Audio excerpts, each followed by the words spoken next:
What's up, dreamers, and welcome to another episode of Helpful Dreams. This is where we discuss the most life-changing concepts of all time from all of the best mentors of all time. Today, we're going to be discussing one of the key epiphanies that I took away from Jim Rohn's teaching, and that is taking action when the idea is hot.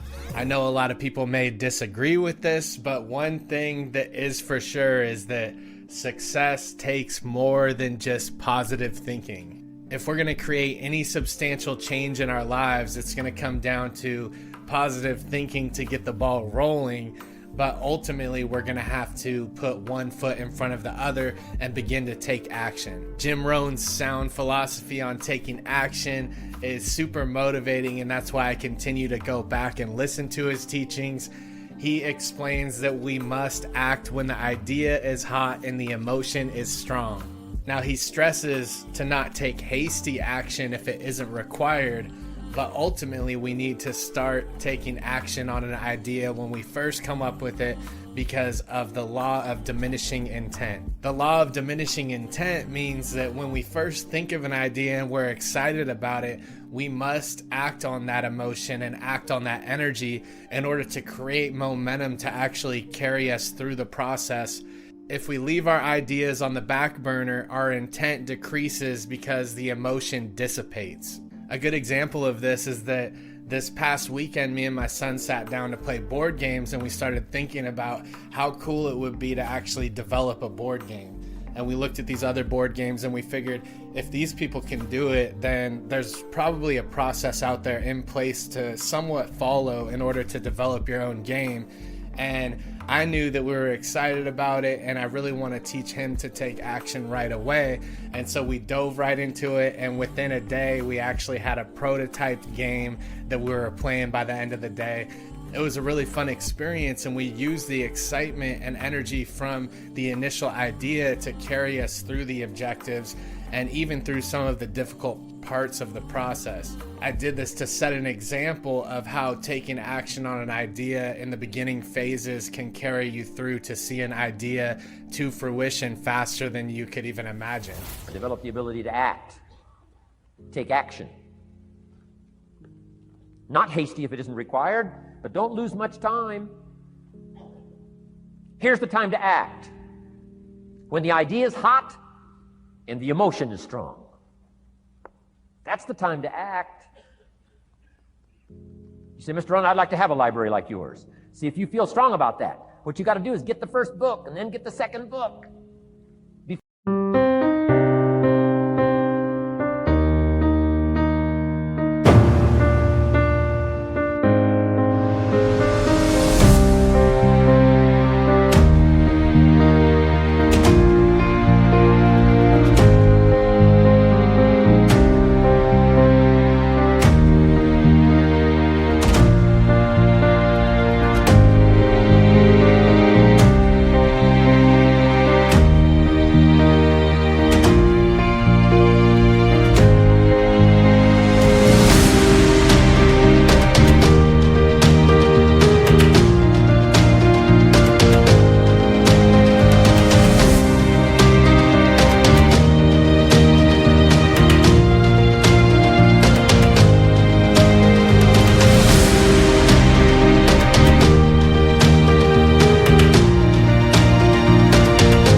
before the feeling passes and before the idea gets dim, action pronto, action immediate, action as soon as possible.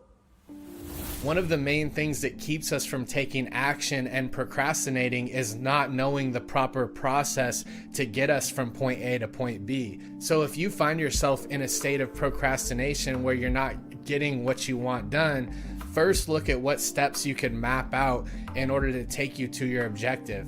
Map out how you can get from point A to point B, and then begin to just take the small steps. It's easier to look at things when it's put into bite-sized steps. After mapping out the plans of your process, the next step is to take the first step and act.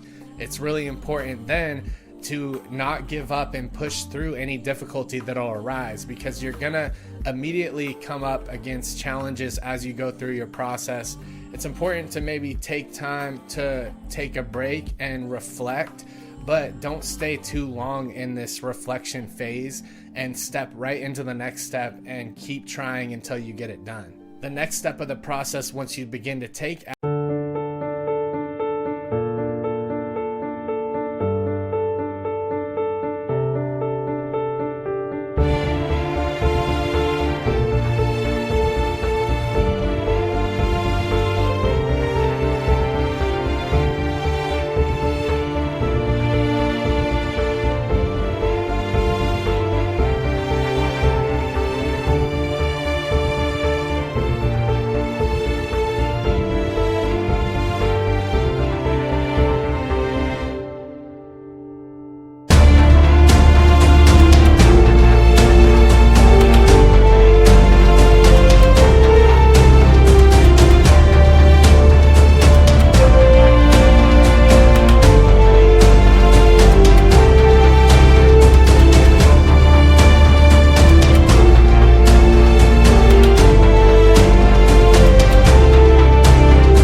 action and you start moving through your difficulties and getting things done is to make sure that the job is done right. It's important that as we move through the action process that we quality check our work and we make sure that we're not giving it half of our effort. We need to give it our all, make sure that the job is done right no matter how small the step is, and your ultimate goal will come to fruition. This concludes our tidbit of knowledge, wisdom, and motivation for today. I hope that if you're currently in a state of procrastination, that you can at least commit to looking at the information that is out there about your overall goal and objective and begin to map out the small steps that will take you there. You'll be surprised at how that gives you a new perspective and brings energy and momentum into your life. Try to map out the next 2 weeks out of steps that you could take one at a time that would put you in a better place than you are right now. Remember that small steps all compound on each other and create the bigger picture. I appreciate you guys for stopping by. If you like this type of knowledge and wisdom, please subscribe.